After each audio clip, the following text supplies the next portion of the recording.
Bom dia, nono ano, professora Márcia. Vamos começar mais um mês, né? O mês de maio chegou.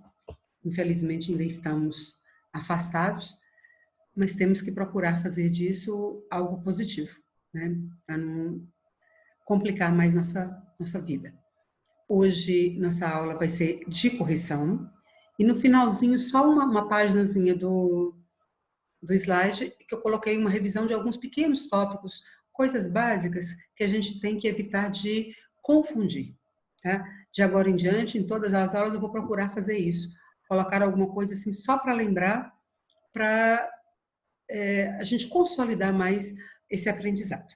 Tá bom? Vamos à nossa aula de hoje? Tá? Espero que todos estejam super bem, né? E que tenham tido um bom fim de semana. Vamos trabalhar agora?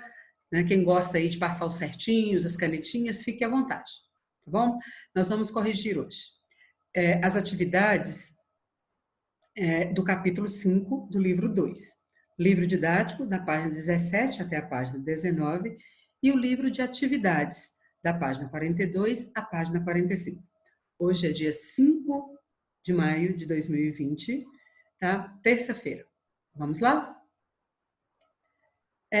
Essa imagem aqui, gente, é assim, uma coisa impressionante.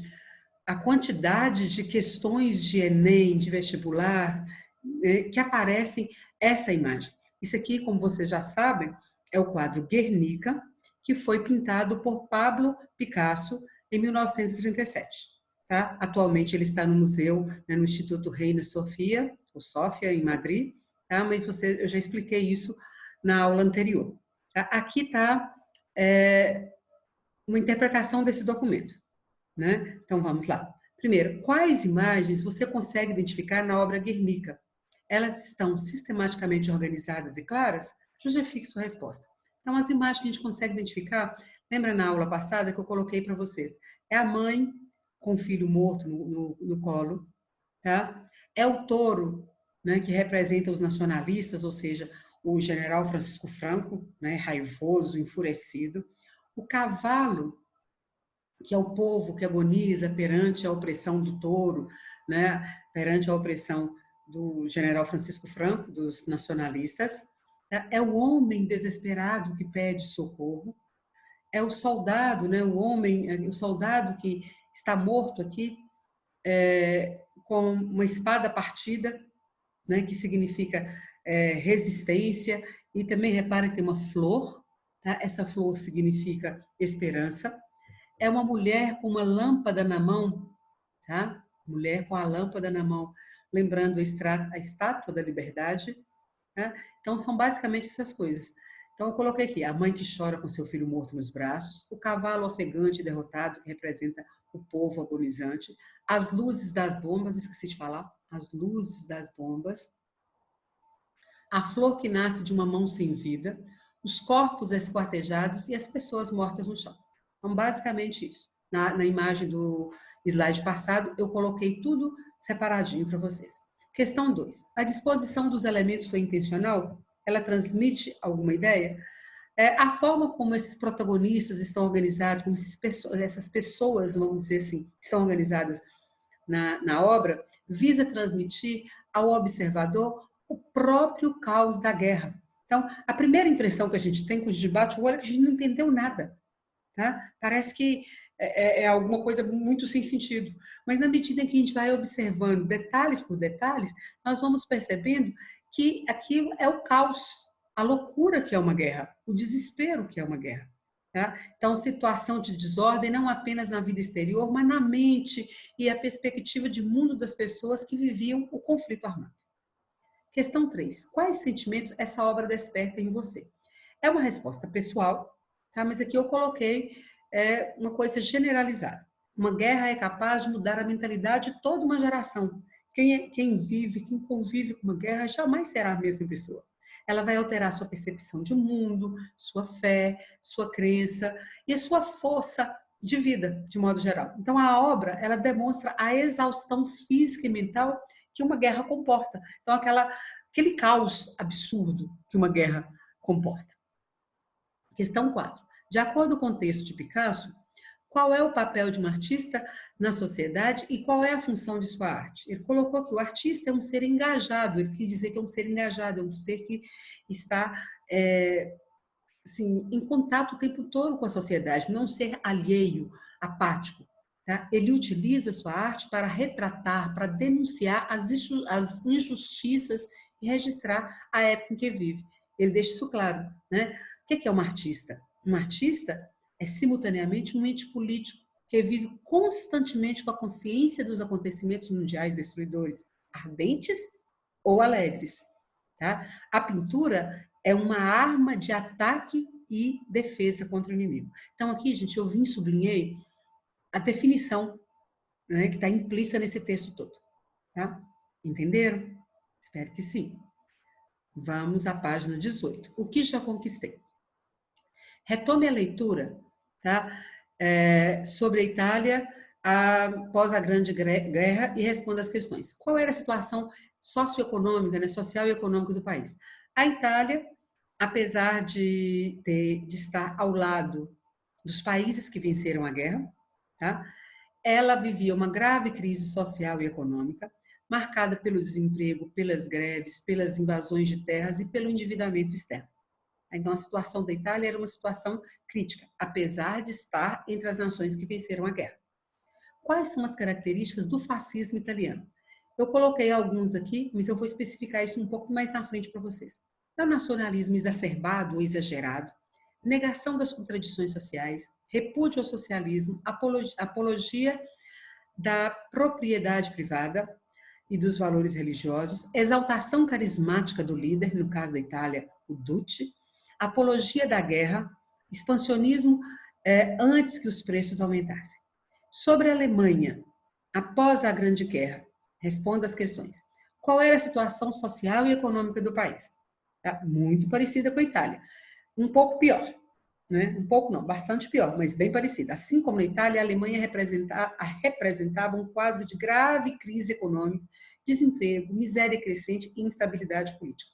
Então, a Alemanha vivia tudo que a Itália vivia, porém mais intenso ainda. Tá? Mais intenso por quê? Porque a Alemanha foi considerada responsável pela guerra, pelos países que venceram. E estes impuseram à Alemanha o Tratado de Versalhes, que vai arrebentar com os alemães.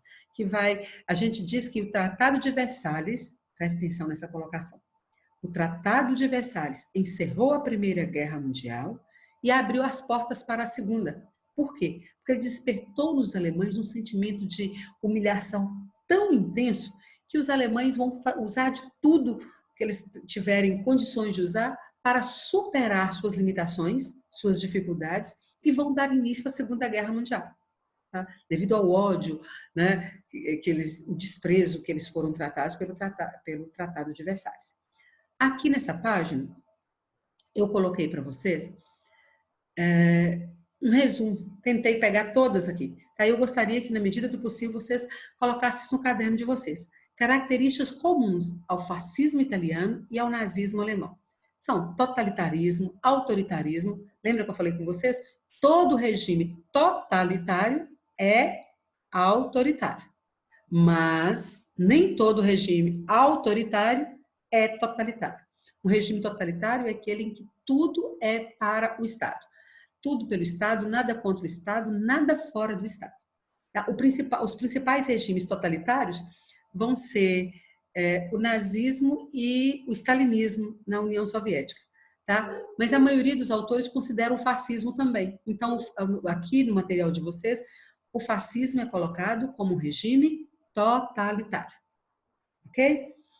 É antiliberal, é contra o liberalismo, é antidemocrático, não existe liberdade de expressão, de comunicação, de ir e vir, o Estado controla tudo, são contra a democracia. O nacionalismo é exagerado, é exacerbado, então aquela coisa de valorizar a nação. São militaristas, tá? Anticomunistas, antissocialistas, um só partido, a censura é violenta, tá? E eles usam todos os meios possíveis para exercer essa censura. Então, os meios de comunicação não são livres, muito pelo contrário, eles são usados para beneficiar o líder, para beneficiar o regime totalitário. Vai existir a polícia política, tá? Que são, no caso da Alemanha, as SS, tá? Na Itália, a gente vai ter os camisas negras, na Alemanha, os camisas pardas. A violência é absurda, tá? Todos que vão contra o regime, que vão contra o sistema, passam por uma violência assustadora. O culto ao líder, ou seja, o culto à personalidade. Na Itália, o líder é Benito Mussolini, que ele era chamado de Duce, que significa o líder, aquele que comanda. Na Alemanha, o líder era Adolf Hitler, que era chamado de Führer, tá? Que significa também o líder absoluto, aquele que comanda. E o intervencionismo. Tá? Então, o Estado intervém em absolutamente tudo, ele controla tudo, tá? De acordo com a vontade do líder. Ficou claro? O nazismo tem algumas características que são específicas dele, tá? Que é o antissemitismo. O antissemitismo é o ódio ao povo judeu, tá? Que é um povo de origem semita, tá? Daí o nome antissemitismo. O racismo, tá? Hitler pregava a superioridade da raça ariana. E a teoria do espaço vital, quando ele justifica que ele tem que conquistar novos territórios, novos espaços, porque aquilo ali faz parte do espaço vital para os alemães, para os germânicos viverem. Ok? Tem uma outra página que eu coloco, o italiano, uma característica específica do italiano é o corporativismo. Tá? Então, lembra de colocar isso nos seus lembretes e saberem. Tá? Específico do nazismo e comum aos dois. Aqui. A Itália dava ênfase ao corporativismo. Ficou claro? Então, específicos. Nazismo, antissemitismo, racismo com a superioridade da raça ariana, espaço vital. Específico da Itália, ênfase ao corporativismo. Comum à Itália e à Alemanha. Todos estes aqui. Ok? Então, se liga nessa dica, tá? E coloca isso nos seus lembretes. Como Hitler chegou ao poder? A ascensão de Hitler se deu à instabilidade política da Alemanha no período. Em 1932, ele concorre à presidência da República, é derrotado, mas o partido dele consegue obter uma quantidade muito grande de deputados no parlamento. O parlamento alemão é chamado de Reichstag. Tá? Então, o Reichstag alemão vai ter uma bancada muito grande de membros do partido nazista. Tá? O presidente eleito vai ser o marechal Paul von Hindenburg, ou Hindenburg, tanto faz. Tá? E assim que Hindenburg assume o poder, sofrendo uma certa pressão do partido nazista, uma certa pressão do parlamento, ele acaba convidando Hitler para ser chanceler da Alemanha. O chanceler, ele corresponde ao cargo de primeiro-ministro, tá? Então, é um cargo super importante. E aí, Hitler, a partir daí, já como parte do poder, ele vai utilizar a propaganda política, as organizações paramilitares, que são as SS, tá? E vai se estabelecer ditatorialmente no poder. Tá? Quando Hindenburg morre, em 1934, ele assume o poder total. Qual era a ideologia de Hitler? A ideologia nazista se caracterizava por extremo nacionalismo, belicosidade, ou seja, convocando o povo para a guerra mesmo, incentivo à guerra, expansionismo, que é a teoria do espaço vital, antissemitismo, que é o colocar a culpa de tudo nas costas dos judeus, então os judeus passam a ser o principal inimigo, e o culto ao líder, que é o Führer, né? O Hitler. Página 18. Seguindo. Página 19. Como era feita a propaganda nazista? A propaganda, responsável pela consolidação do nazismo, utilizava o rádio, o cinema e as grandes paradas militares e os comícios públicos, como uma forma de introjetar a ideologia nazista nas massas, ou seja, com a forma de interiorizar a ideologia nazista nas massas, no povão. Tá? Então, por meio de discursos inflamados, cuidadosamente planejados, e da exaltação da imagem do líder, impunha-se uma propaganda popular e extremamente emotiva. Então, a propaganda, gente, quando ela é bem feita, ela é pensada nos mínimos detalhes, ela atinge o objetivo.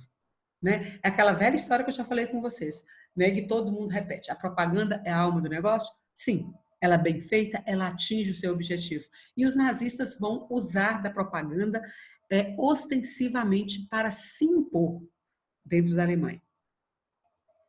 Aqui o caça-palavras, tá? Então as palavras aqui: esquerda, burguesia, liberdade, polícia, política, constituição e censura, de trás para frente, é a única que está de trás para frente. Então, para a gente fazer um parágrafo com as características do governo utilizando essas palavras. Governo de Salazar, em Portugal. Tá? Então, o governo de Salazar foi marcado por políticas econômicas que favoreciam a burguesia, pela perseguição aos grupos de esquerda e pela elaboração de uma nova Constituição. Implantou medidas restritivas à liberdade de expressão, é a censura, né? Estabelecendo a censura, a imprensa e criou a polícia política, que é a PIDE, né? Polícia Internacional de Defesa do Estado. A Guerra Civil Espanhola. A Guerra Civil Espanhola, então nós acabamos de falar dela no quadro Guernica, só voltando aqui para vocês verem. Tá? Então, quadro Guernica. Quadro Guernica se refere à Guerra Civil Espanhola. Então, toda vez que vocês enxergarem esse quadro, é Guernica. De quem? Pablo Picasso. Tá? Qual que é a crítica de Pablo Picasso? A Guerra Civil Espanhola, que criou o franquismo. Então, a Guerra Civil Espanhola, ela foi restrita ao território espanhol, mas ela pode ser considerada um conflito de caráter internacional? Sim, tá? Por quê que ela é um conflito de caráter internacional? Porque a Guerra Civil retratou a oposição que havia entre o socialismo e o fascismo. E por isso o seu caráter internacional. Por quê? Os lados conflitantes receberam apoio de diferentes países. Então, por exemplo, aqui na Guerra Civil Espanhola, a Frente Popular recebeu o apoio da União Soviética, tá? Então, eles receberam o apoio da União Soviética. O líder era Manuel Azaña, que acabou sendo eleito. Recebeu apoio da França, recebeu apoio de brigadas internacionais que se alistavam voluntariamente, tá? E os nacionalistas, que é do general Francisco Franco, recebeu o apoio do fascismo, tá? E do nazismo alemão. Tá? Então, por isso, o seu caráter internacional. Então, os lados conflitantes receberam apoios de diferentes países que vão enviar armas, soldados para a guerra. Por isso, é um conflito localizado na Espanha, mas ele tem caráter internacional. Livro de atividades, página 42 a 45. Assinale com X as alternativas que se referem a alguns principais acontecimentos do período entre guerras. Página 42, tá? Grande progresso econômico das nações desenvolvidas, principalmente daquelas derrotadas. As nações derrotadas na Grande Guerra, elas tiveram grande dificuldade econômica. Então, tá errado. Letra B, ascensão dos regimes totalitários. Tá certo. Os regimes totalitários aqui serão, que vão surgir no período entre guerras, vão ser fascismo italiano e nazismo alemão, porque a União Soviética é antes, em 1917. Crise de 29, evento observado exclusivamente nos países derrotados. Tá? Errado. A crise de 29 ela vai atingir o mundo inteiro, o mundo capitalista todo. Tá? O único país que não foi atingido pela crise de 29 vai ser a União das Repúblicas Socialistas Soviéticas. Por quê? Porque ela era socialista. Todos os países capitalistas foram atingidos em maior ou menor proporção, dependendo do nível de dependência que tinha em relação aos Estados Unidos. A letra D, crise econômica do mundo capitalista a partir de 1929. Então, as únicas respostas aqui, B e D. Na Europa, a Itália e a Alemanha tiveram governos totalitários. Tá? Qual era a característica comum a esses dois países? Esses dois países enfrentavam dificuldades econômicas, as quais acarretavam crescente e constante insatisfação da população, principalmente quanto às soluções políticas adotadas até então. a democracia, né, e o liberalismo não davam conta de resolver os problemas desses países no pós-guerra. Tá? Então, o que as pessoas fizeram? As pessoas começaram a se aproximar desses partidos que eram mais radicais. Tá? Então, grupos políticos viam aí uma ameaça de eclosão de revoluções socialistas. Então, havia um medo muito grande da burguesia de que os partidos socialistas, os partidos comunistas tomassem o poder. Então, por isso, eles se aproximam dos regimes fascistas. Fascismo na Itália, nazismo na Alemanha. Sobre as características do fascismo e do nazismo, assinale a alternativa que completa corretamente a lacuna de cada sentença. Havia a monopolização da política por parte do partido único. Tá? Letra B, sua ideologia era fundamentada no culto ao chefe de Estado ou ao líder. Se tivesse líder aqui, daria no mesmo. Letra C, tinha objetivos de expansão imperialista. Letra D, mobilizavam as massas e enquadravam as organizações nos moldes que fossem favoráveis ao regime. Letra E, atuavam de maneira a aniquilar, a acabar, a extirpar as oposições mediante o uso do terror e da violência. Estuda na página 42. Página 43. Página 43. Controlavam as informações e utilizavam meios de comunicação de massa como instrumento de propaganda do Estado. Letra G, pregavam a superioridade da raça e perseguiam os judeus, eslavos, afrodescendentes, ciganos, homossexuais, todo mundo era perseguido, tá? Mas o antissemitismo é a perseguição aos judeus. Questão 4 da página 43, colocar V ou F. Letra A, o governo de Mussolini surgiu na Itália como uma resposta ao crescimento dos partidos socialista e comunista e das manifestações sindicais. Tá verdadeiro. Letra B, a Itália aderiu ao governo totalitário ainda na década de 20, porque sofria com as imposições do Tratado de Versalhes e estava empobrecida. Falso. A Itália não sofria com as imposições do Tratado de Versalhes. O Tratado de Versalhes ele foi imposto à Alemanha. A Itália estava do lado dos países que criaram o Tratado de Versalhes. Tá? Então, é falso. Letra C. O Partido Nacional Fascista, que serviu de inspiração a Hitler, usava métodos violentos para confrontar os opositores políticos de esquerda. Verdadeiro. Isso aqui é os camisas negras lá na Itália que faziam isso. Letra D. As intenções imperialistas e expansionistas de Mussolini para a consolidação da Grande Itália concretizaram-se a partir de 1935 com a invasão da Etiópia. Tá falso? Não concretizaram, não. Teve início, tá? Com a invasão da Etiópia em 35. Vocês acham isso lá no livro didático de vocês, na página 8.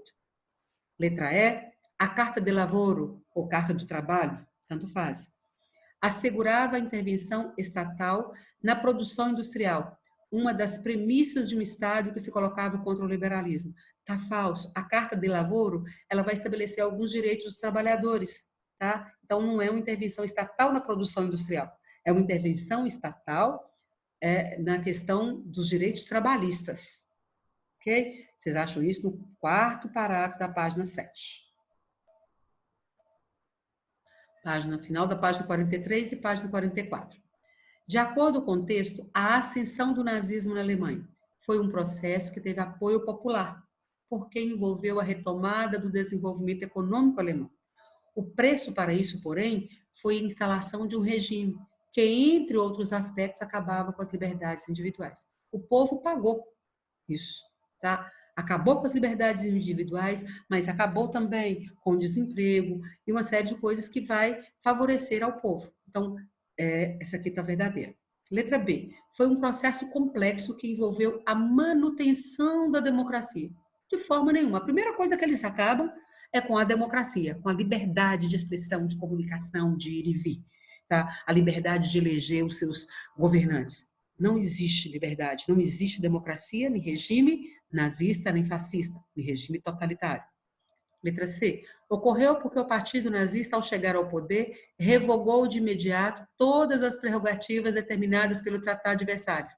Não revoga, ele vai desobedecer o Tratado de Versalhes. Tá? Mas ele não vai fazer um anúncio, a partir de hoje o Tratado de Versalhes não vale. Ele vai, aos poucos, né, desobedecendo o Tratado de Versalhes.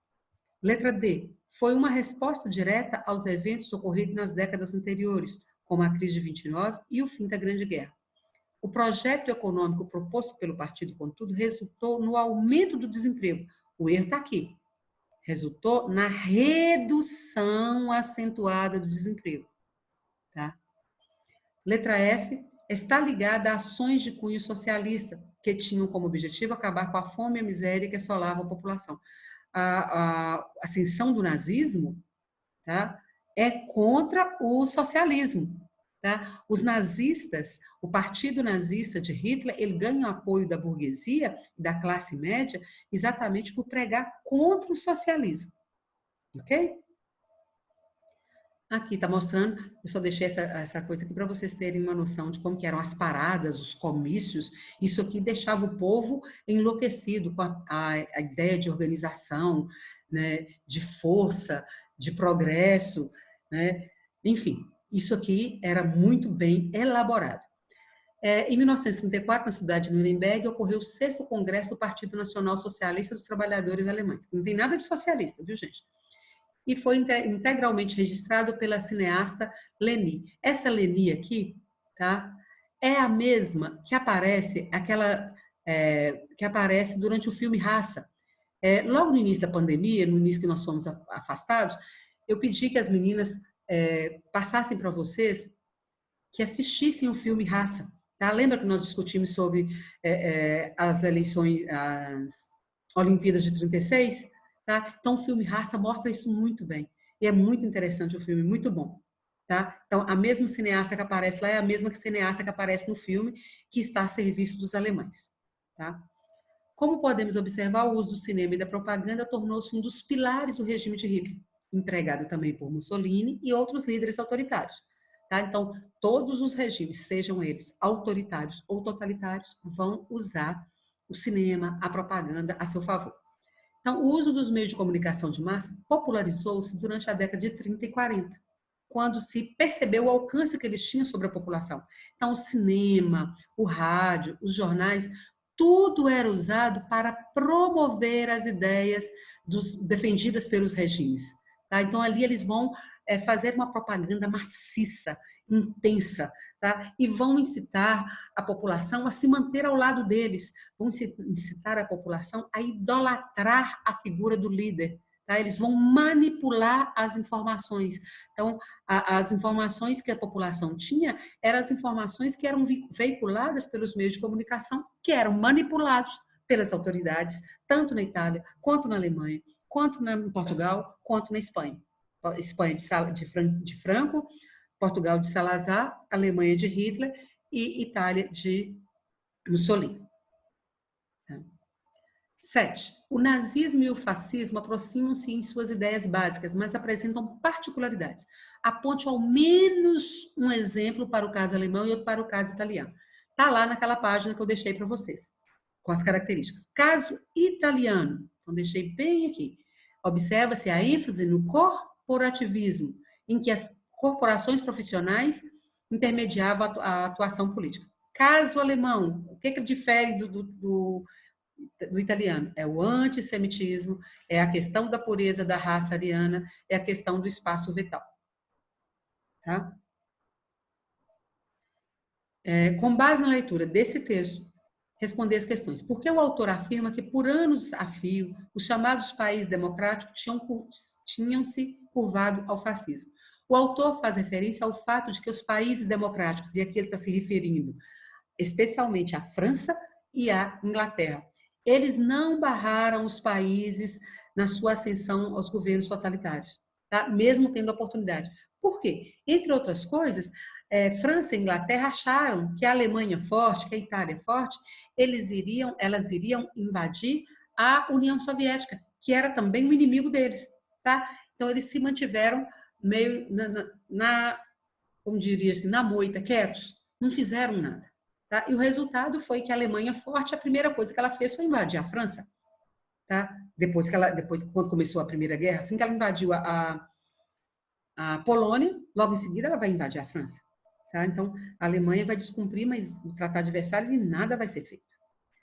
Letra B. Como a democracia colocou-se de pé contra o fascismo durante a Guerra Civil Espanhola? Além da Frente Popular, que era formada pelos republicanos, essa Frente Popular aqui é do Manuel Azaña.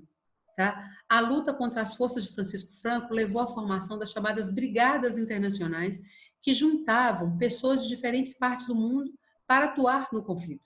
Então, a Frente Popular ela contou com o apoio da União Soviética, ela contou com o apoio de França, ela contou com o apoio das Brigadas Internacionais, que eram voluntários, inclusive até do Brasil, para lutar contra as forças do general Francisco Franco. As expectativas expressas pelo autor no fim do texto foram confirmadas? Não. O autor esperava que a Guerra Civil Espanhola fosse grande derrota para Franco, tá? E para a extrema-direita. Mas acontece que o que ocorreu foi a vitória do general Francisco Franco.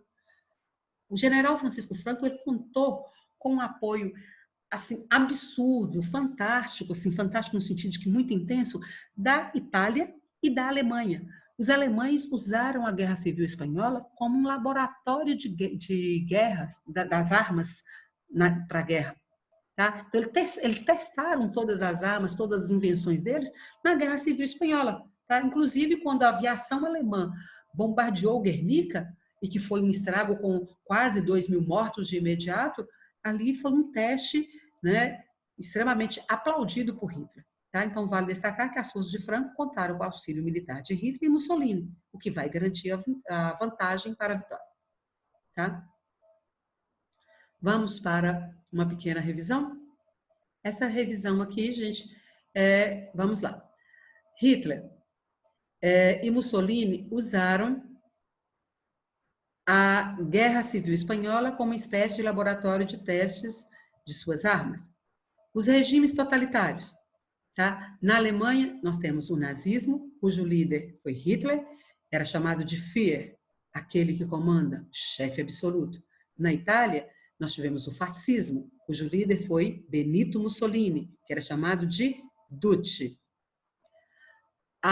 O símbolo dos alemães era a suástica, a cruz gamada ou cruz de ferro, tá? Que vai fazer parte da bandeira alemã nesse período aqui, de 35 até 45. Então, a suástica, que passou a ser símbolo de intolerância, símbolo de... Tratado de Latrão, 1929. O Tratado de Latrão foi realizado entre Mussolini e o Papa Pio XI. E ele criou o Estado do Vaticano. O Mussolini reconheceu o Estado do Vaticano e o Papa Pio XI reconheceu o fascismo de Mussolini. Então, o Tratado de Latrão é super importante. Voltem lá e olhem. Tratado de Versalhes foi imposto à Alemanha pelas potências que venceram a Primeira Guerra Mundial. Tá? Então, é um tratado que vai arrebentar com os alemães, considerado o fim da Primeira Guerra Mundial e a abertura da Segunda Guerra Mundial. Tá? A gente diz que ele fechou a Primeira Guerra Mundial e abriu as portas para a Segunda. Tratado de Versalhes, imposto à Alemanha pelas potências que venceram. Características específicas do nazismo: antissemitismo, o racismo, com a teoria da superioridade da raça ariana, espaço vital. As características comuns, pessoal, voltem lá no início. Voltem lá naquela página que tem todas. Hitler e Mussolini usaram a Guerra Civil Espanhola como laboratório de teste de armas. Regimes autoritários: salazarismo em Portugal e franquismo na Espanha. São regimes autoritários, não são totalitários. Os regimes totalitários ocorreram na Alemanha e na Itália. Tá? Nazismo e fascismo. Regime autoritário, salazarismo em Portugal, franquismo na Espanha. O franquismo foi criado após Guerra Civil Espanhola. Então, é o que nós temos aqui para lembrar. Se liga nesses lembretes aqui, se possível, coloque no caderno de vocês, São pequenos lembretes para a gente não confundir, tá? Se for necessário, voltem, assistam de novo. Eu sei que pode ser cansativo, mas é importante, tá? Fiquem com Deus. Até a próxima aula. Beijos.